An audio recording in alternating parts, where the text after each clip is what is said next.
Ja.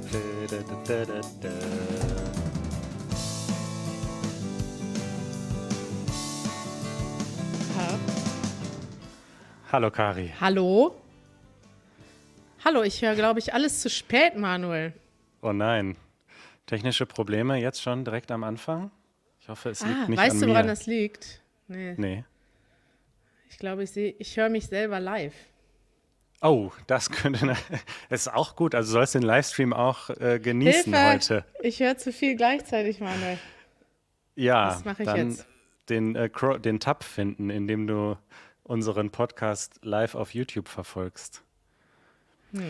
Ja, liebe Leute, während Kari noch ihren Livestream schließt, freuen wir uns, euch im Livestream unseres Podcasts begrüßen zu dürfen. Wir haben ein bisschen was Ja. vorbereitet, beziehungsweise ihr habt eigentlich alles vorbereitet, denn ihr habt uns schon einige Fragen geschickt über Instagram und ihr könnt uns auch gleich hier auf YouTube noch Fragen stellen, denn wir wollen heute über das Leben in Deutschland sprechen und über Deutschland. Ab morgen wird dieses Video auch Untertitel haben. Das sage ich jetzt schon mal an. Für alle, die das jetzt nicht live gucken, sondern erst morgen. Ihr könnt hier auch die deutschen Untertitel dazu anmachen. Und jetzt schaue ich mal, wie sieht es denn aus, Kari? Ja. Manuel, ich höre mich doppelt. Ich weiß nicht, was los ist. Wir haben hier ein technisches Problem. Es könnte natürlich auch Also ich an höre dich meinem... live, aber ich höre dich auch noch mal. Ja, jetzt ist weg. Oh Nee, Gott, jetzt ist nicht weg. Ist es weg? War es mein Fehler? Sag mal was, hörst du dich Hallo, hallo? jetzt besser? Nee, immer noch? Jetzt ist weg. Ich vermute, dass vielleicht noch irgendwo ein Tab sich versteckt. Ja, ich habe schon alles durchgeguckt, aber ich finde es nicht. Ihr könnt uns ja mal schreiben im Chat, ob ihr uns ihr auch uns doppelt hört. auch doppelt hört. Denn ich höre dich ganz gut, Kari.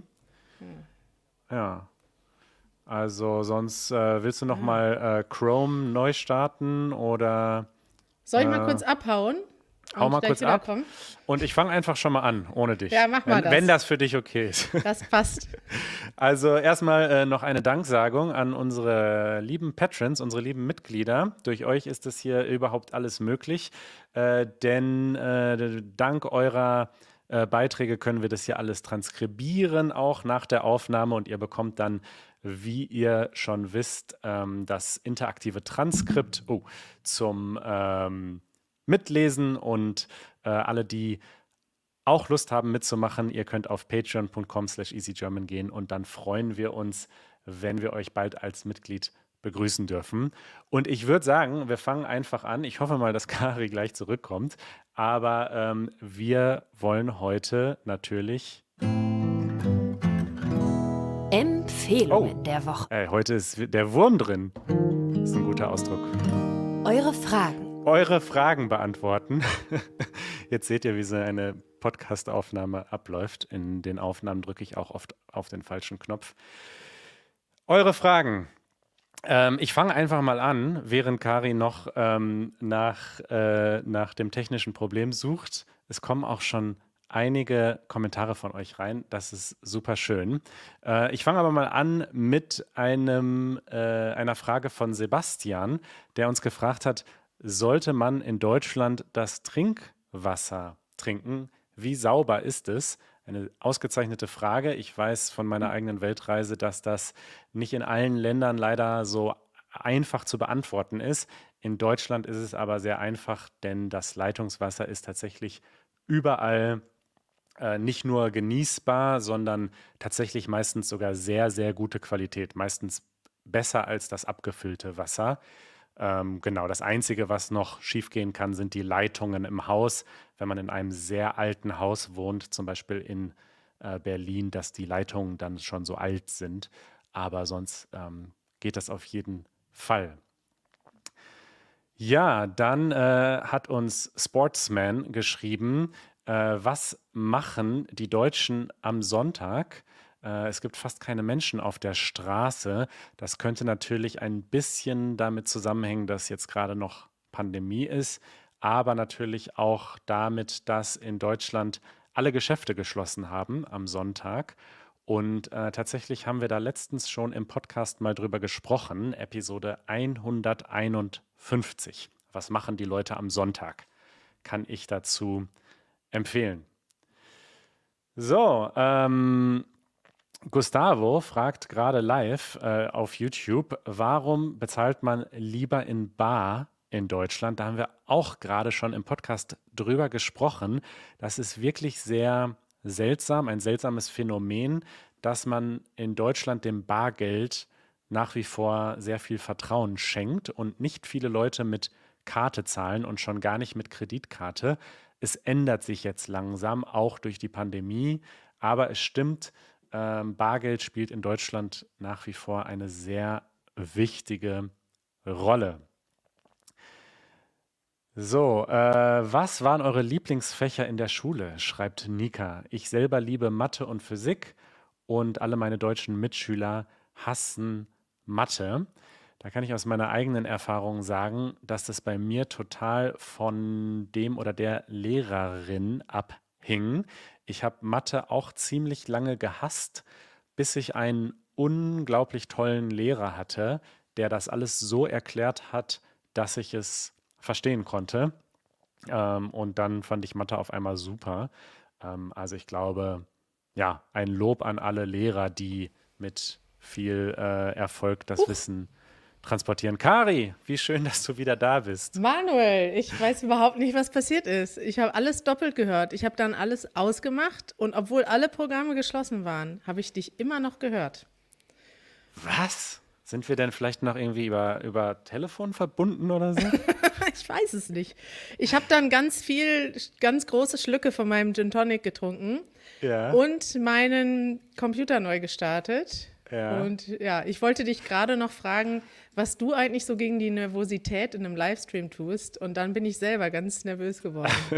Ich habe schon 4 Fragen beantwortet, Kari. Du darfst jetzt weitermachen. Okay, ich bin bereit, Manuel. Gut, wir haben gerade über Lieblingsfächer gesprochen in der Schule. Ja, wir ist gut. Du. Also wir, ich weiß, ich und alle, die dabei sind. Ja. Was war denn dein Lieblingsfach? Und dann kommt gleich die Anschlussfrage. Mein Lieblingsfach? Weiß ich gar nicht. Was war denn dein Lieblingsfach? Oder dein Hassfach? Na, ich habe gerade darüber gesprochen, dass ich Mathe erst ganz lange nicht mochte und dann mochte, dadurch, dass der Lehrer dann ganz toll war. Das ist gut. Ja, ich fand Mathe immer schrecklich, aber war trotzdem gut da drin. Deswegen war es für mich, glaube ich, angenehmer als für andere Leute, die es schrecklich fanden und auch noch dann, aber mein Lieblingsfach war eigentlich Geschichte, was ich dann auch studiert habe, weil ich das so interessant fand in der Schule. Wir hatten auch einen guten Lehrer, aber dann in der Uni habe ich es auch noch gemacht und heutzutage bin ich gar nicht mehr so ein großer Geschichtsfan. Ja, gute Überleitung. Wir haben mehrere Fragen bekommen zum Studium in Deutschland. Gonzales fragt, stimmt es, dass das Studium in Deutschland entspannter ist als in anderen Ländern? Ja. Wir beantworten jetzt alle Fragen nur noch mit Ja oder Nein. Das hängt natürlich davon ab. Aber ich muss sagen, dass ich auch noch zu einer Zeit studiert habe, als es in Deutschland keinen Bachelor und Master gab. Ich weiß, dass es heute stressiger ist mit diesem internationalen Bachelor- und Master-System. Da ist es, glaube ich, ein bisschen ähnlich in den meisten Ländern. Und ansonsten hängt es natürlich stark vom Fach ab. Also ich weiß, dass ich damals in meinem Geschichtsstudium ziemlich viel Freizeit hatte, ziemlich viel Flexibilität und auch sehr viel Zeit hatte für andere Dinge. Zum Beispiel bin ich jedes Jahr 4 oder 5 Monate gereist, habe an Projekten gearbeitet und das war alles in Ordnung. Aber meine Freunde zum Beispiel, die Elektrotechnik studiert haben, Ingenieurwissenschaften, Medizin, die haben eigentlich die ganzen Ferien damit verbracht zu lernen. Also die hatten überhaupt nicht so viel Zeit. Ja, das beantwortet eigentlich auch schon die Frage von Sakshi. Wie sieht das Studentenleben in Deutschland aus? Kommt total auf den Studiengang an und die Uni. Also bei mir war es damals so eine gute Balance zwischen Lernen, Arbeiten und Party. Ja? warst so ein Partytyp, Manuel. Ich habe damals eine Wohnung gehabt in Kiel, das war die Partywohnung, weil die so total abgeschirmt war. Ich war nämlich quasi, also über mir war nichts mehr. Es war so ein ganz absurdes Gebäude. Und links und rechts und unten war ich auch gut abgeschirmt und wir haben richtig laute Partys bei mir gefeiert. Und zwar Echt? ziemlich oft. Mhm. Boah, ich dachte, also heutzutage bist du ja eher nicht so der Typ, der zu Hause große Partys veranstaltet. Das stimmt, ja. Aber das kommt vielleicht nach der Pandemie. Okay, das sehe ich als Einladung. Ja, dann haben wir ein paar Fragen bekommen, die so um das Thema Geld gehen. Was sind die versteckten Kosten, wenn man in Deutschland lebt? Hidden Costs.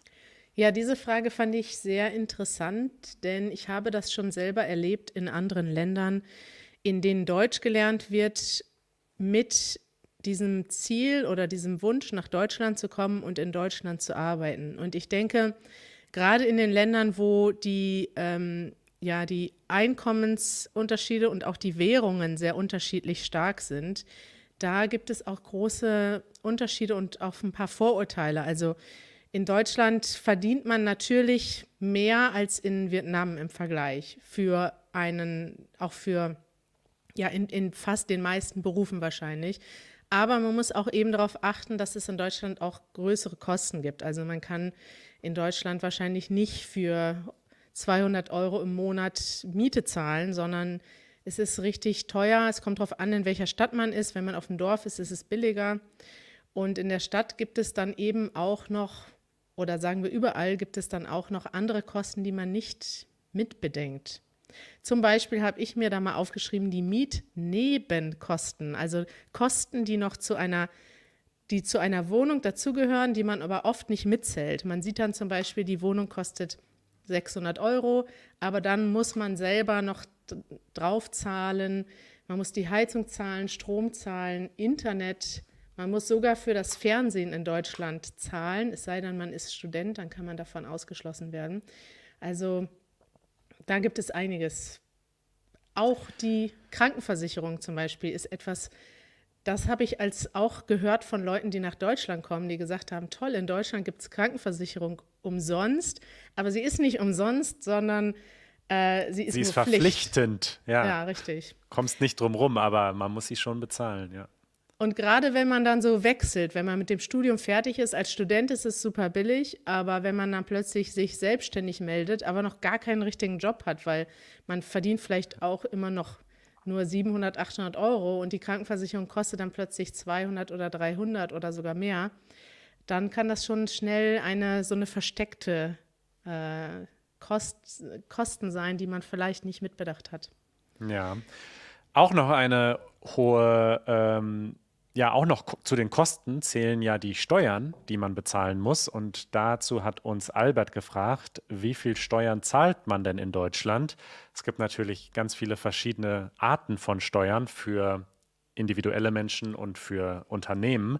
Aber ich habe auch mal kurz die wichtigsten recherchiert. Also Mehrwertsteuer, die kennt man ja. Immer wenn man was kauft, ist da schon in Deutschland die Mehrwertsteuer mit drin. Also man muss nicht im Supermarkt rechnen, wie zum Beispiel in den USA. Aber es sind immer 19% Mehrwertsteuer, fast 20%. Einkommensteuer, also das ist die Steuer, die man bezahlt, wenn man Geld verdient, ist abhängig davon, wie viel man verdient und irgendwo so zwischen 14 und 45%. Also wenn man viel verdient, zahlt man fast die Hälfte seines Gehaltes wieder in Steuern an den Staat. Kirchensteuer haben wir gerade drüber geredet vor kurzem. Das ist, wenn man in der katholischen oder evangelischen Kirche ist, zahlt man 8 oder 9% dessen, was man an Einkommensteuer zahlt. Ist kompliziert, aber kommt auch noch dazu. Und dann gibt es noch Steuern, wenn man zum Beispiel mit Aktien handelt und so weiter. Was es in Deutschland nicht gibt, seit 1997, ist eine Vermögenssteuer. Also man zahlt dafür, dass man einfach reich ist, zahlt man in Deutschland keine Steuern. Das ist ein guter Punkt, dass du das gesagt hast. Ich wusste gar nicht, dass es das vor 1997 gab, ehrlich gesagt. Aber das ist jetzt etwas, was zum Beispiel jetzt aktuell im Wahlkampf in Deutschland ist ja am 26. September gibt es Wahlen, diskutiert wird. Es gibt einige Parteien, vor allem die Linke, die möchte gerne Vermögenssteuer wieder einführen. Und das ist ein interessantes Thema. Also im Vergleich zu einigen Ländern gibt es, glaube ich, in Deutschland viel Steuern, oder Manuel? Ja, also es gibt viele Länder, wo die Steuern niedriger sind. Zum Beispiel unsere Nachbarn in der Schweiz. Da ist in den meisten Gegenden zahlt man zum Beispiel viel weniger Einkommensteuer. Aber klar, gibt auch Länder, wo es höher ist, keine Frage. Deswegen gehen Deutsche, die sehr reich sind, gerne ins Ausland, weil sie dort weniger zahlen.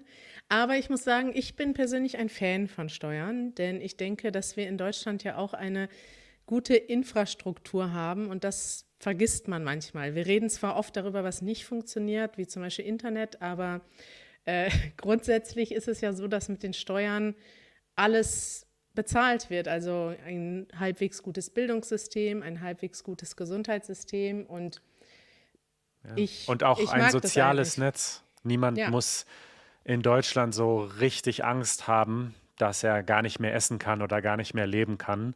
Und klar gibt es Armut in Deutschland, aber es gibt ein gewisses Netz, in das man fallen kann. Und das ist schon sehr gut. Ja. Ja. Ja. So. Leben in Deutschland. Oh.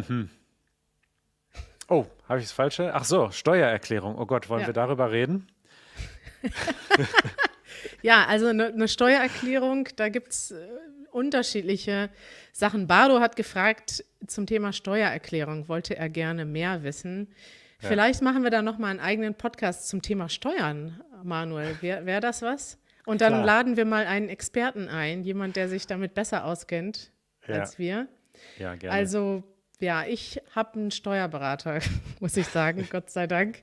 Das aber ich habe es auch früher selber gemacht und es geht. Aber ich kann mir vorstellen, wenn man neu in Deutschland ist, dann ist das sehr verwirrend, wie man eine Steuererklärung machen muss. Ja. Mittlerweile gibt es aber viele neue Tools, habe ich gehört. Es gibt Apps, es gibt Online-Services, die dir helfen. Und das ist vielleicht ein bisschen angenehmer. Pablo möchte wissen, warum haben die Fenster von Wohnungen in Deutschland weder Vorhänge noch Rollläden? Er ist scheinbar in eine Wohnung gezogen und dachte sich, wieso kann ich das Fenster nicht verdunkeln? Das ist interessant, dass das, aber ich glaube, das gehört insgesamt zu diesem Thema. Wenn man in Deutschland in eine Wohnung zieht, dann ist da gar nichts drin. Und in vielen anderen Ländern ist es normal, dass man eine Küche hat, dass man manchmal sogar alle Möbel hat. Und in Deutschland ist das wirklich so, dass man sich, also vor allem, wenn man direkt einziehen möchte, muss man das planen, dass man alles mitbringt. Und die Vorhänge sind tatsächlich, ich habe schon bei einigen Umzügen dann auch erstmal ein paar Tage ohne Vorhänge gelebt. Das kann schon nervig sein. Muss man selber dran machen, ne, Manuel? Richtig, also Rollläden, die ja so von außen sind, die hat man bei einem Neubau vielleicht schon installiert. Aber bei einem Altbau ist einfach gar nichts. Also bei älteren Gebäuden ist einfach gar nichts. Und dann muss man selber bohren und eine Leiste oben anbringen und da kommt dann der Vorhang dran. Das gehört zur Erfahrung dazu. Ich habe mal bei einem Umzug können. Ich habe mal bei einem Umzug mit Nora, die war auch schon mal hier im Podcast, sehr lange versucht, ein Loch in die Wand zu bekommen für die Vorhänge. Und nach sehr langer Zeit und nachdem wir schon einen Spezialbohrer gekauft hatten, ist uns aufgefallen, dass wir in die falsche Richtung gebohrt haben. Was? Wie Also geht wir das haben denn? quasi, du kannst ja umstellen, ob der rein oder raus bohrt. Und wir hatten das wir haben quasi in die falsche Richtung gebohrt. Also es ist uns auch sehr peinlich im Nachhinein, aber wir hatten damals noch nicht viel handwerkliche Erfahrung.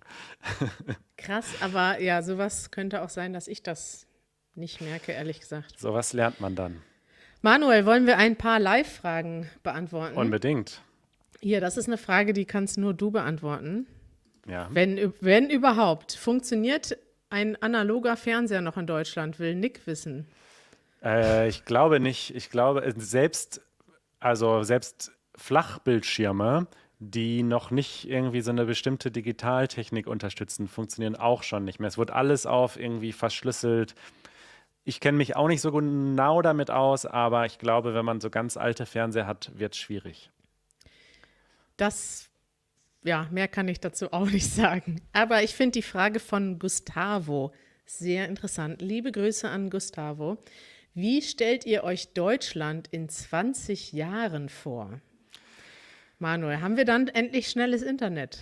Das wäre mein Traum. Sehr gutes Internet und gute Infrastruktur. Multikulturell, viel mehr als es das bis jetzt ist. Viel grüner und nachhaltiger und nicht mehr auf Pump leben. Also im Moment ist es ja so, dass wir mehr Ressourcen verbrauchen, als die Erde wieder generieren kann. Das wären, glaube ich, meine 3 größten Wünsche.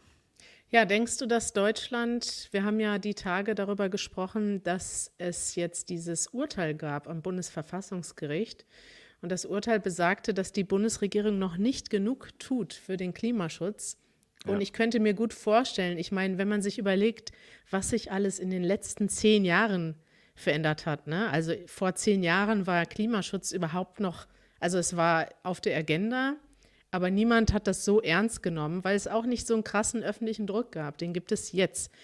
Und ich könnte mir vorstellen, dass in 10 Jahren, dass das einfach noch stärker ist oder würde es mir hoffen, dass dann die jungen Menschen, die jetzt zu Fridays for Future gehen oder die das zumindest ideell unterstützen, dann auch vielleicht in verantwortlichen Positionen sitzen und dann ist einfach viel mehr ein Selbstverständnis ist, dass wir Sachen ändern müssen.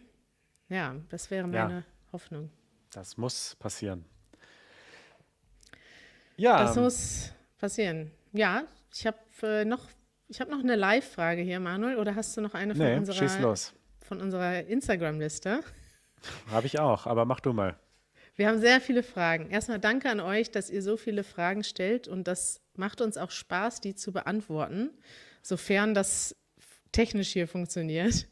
Und zwar kam eine Frage von Charlene, die ein bisschen zu dem passt, worüber wir eben gesprochen haben. Sie fragt, warum ist die Zahlung der Rundfunkgebühr Pflicht? Und das finde ich ein interessantes Thema, weil früher habe ich das auch nicht so genau verstanden. Man zahlt in Deutschland mittlerweile, wie viel ist das pro Monat? 17 oder 18 Euro? Ja, ungefähr ein bisschen mehr, glaube ich sogar, ja. Und das ist die sogenannte Rundfunkgebühr. Das heißt, von diesem Geld werden öffentliche Fernsehsender, Radio und mittlerweile auch YouTube-Programme bezahlt. Wenn ihr solche Programme kennt, vielleicht wie Steuerung F, Y-Kollektiv, die machen viele Reportagen. Ich glaube, Mr. Wissen to Go gehört auch dazu. Also viele Bildungsprogramme, die in Deutschland auf YouTube laufen, werden tatsächlich mitfinanziert von diesen Gebühren. Und viele Leute sind dagegen. Es war vor allem früher sehr unpopulär, weil diese Eintreibung der Gebühren auch manchmal sehr unfreundlich war. Aber eigentlich von der Idee her finde ich das ein sehr gutes System, das aus der Zeit, eigentlich aus der Nachkriegszeit kam, wo man gesagt hat, man möchte in Deutschland das nie wieder zulassen, dass es möglich ist, die staatlichen Sender irgendwie zu kontrollieren von einer Partei, von einer Regierung. Und man möchte ein unabhängiges Rundfunksystem haben. Und damals hat man das aufgebaut nach dem Vorbild der BBC. Und ich glaube, die Engländer waren da auch sehr stark beteiligt. Und deswegen haben wir heute eigentlich einen sehr guten öffentlichen und unabhängigen Rundfunk. Und man hat gesagt, man will das eben nicht durch die Steuern zahlen, damit der Staat das nicht bestimmt. Weil die Steuern bekommt ja der Staat. Der Staat muss dann entscheiden, bauen wir neue Schulen oder neue Straßen oder ein Atomkraftwerk. Und damit das nicht in Konkurrenz steht, hat man gesagt, die Leute zahlen das direkt und der Staat hat quasi damit nichts zu tun. Und ich glaube, ja, wenn das einfach eine Steuer wäre, würden das viele Leute nicht merken und einfach zahlen. Dadurch, dass das extra bezahlt wird, haben viele Leute so ein negatives Gefühl. Es ist eigentlich so wie eine Netflix-Pflicht sozusagen, ne? Aber ja, wie siehst du das? Ja, ich habe nichts hinzuzufügen, außer dass ich noch Easy German Podcast Episode 26 dazu empfehle. Ist schon lange her, aber da haben wir auch schon über das Thema ausführlich gesprochen und genau, da gibt es noch ein paar mehr Infos.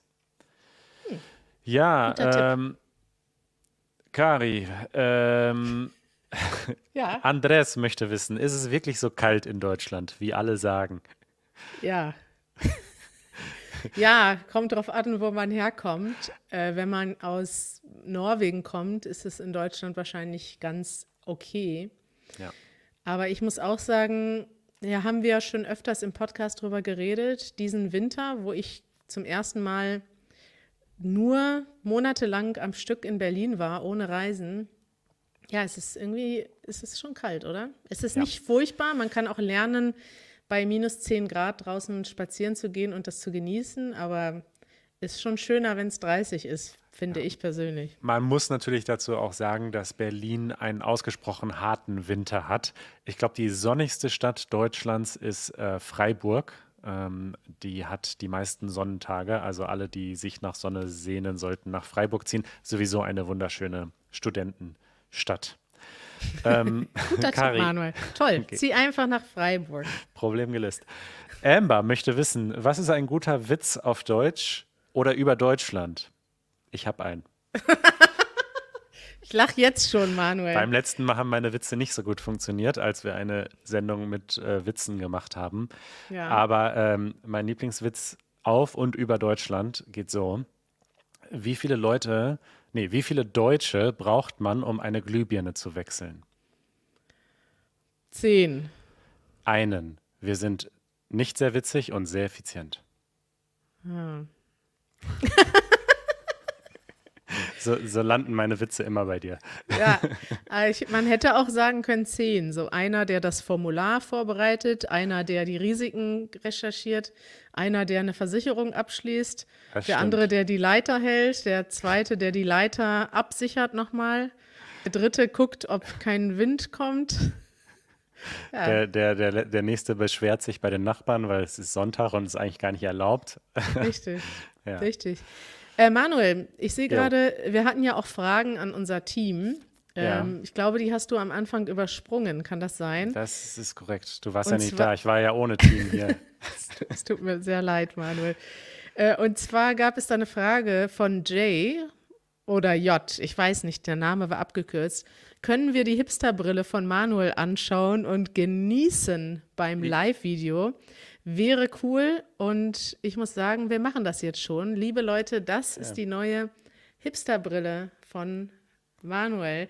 Dazu würde ich jetzt gerne ein paar Kommentare hören und sehen. Okay, ich werde sie mir jetzt nicht live anschauen, später dann. Mir gefällt Rachel, sie. Dankeschön. Rachel fragt, wie wäre es, wenn wir bitte jeden Tag einen Podcast machen könnten? Falls ihr das nicht wisst, wir machen 3-mal pro Woche einen Podcast, in der Regel 30 Minuten. Wir kommen gleich zum Ende. Kari, jeden Tag? Was meinst du? Jeden Tag wäre anstrengend, glaube ich. Also ich mag den Podcast sehr, aber ich glaube auch, dass es schön ist, wenn er nicht jeden Tag kommt, damit man sich darauf freut. Ich merke das auch mit den Podcasts, die ich höre, dass ich mich freue, auch bei YouTube. Ich weiß, es gibt Kanäle, die jeden Tag was machen, aber ich hätte nicht die Zeit, das jeden Tag zu gucken und ich freue mich mehr, wenn man sich Zeit nimmt, etwas vorzubereiten und ja, lieber Qualität statt Quantität ist meine Meinung. Ich sehe es genauso. Ich glaube, wir haben einen ganz guten Sweet Spot gefunden, der für uns sehr gut funktioniert. Und ja. Aber als Mitglied bekommt ihr Bonus-Content. Wir reden nämlich nach der Aufnahme, also wenn sich die Aufnahme dem Ende zuneigt, so wie jetzt, dann reden wir danach immer noch so ein bisschen privat weiter und das ist dann in dem Mitgliederfeed noch mit drin. Das ist ja eine Top-Überleitung, Manuel. Denn tatsächlich, manchmal reden wir so lange noch nach dem Podcast, nach der Episode oder nach der offiziellen Episode weiter, dass wir daraus noch eine eigene Episode machen könnten, weil wir dann erst richtig nochmal kontrovers diskutieren.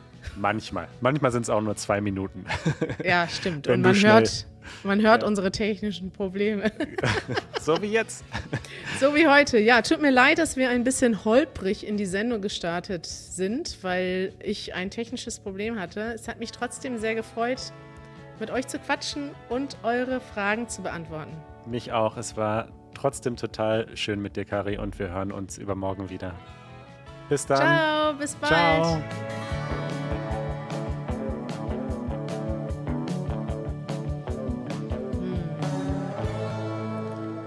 Schönen Abend. Bis bald.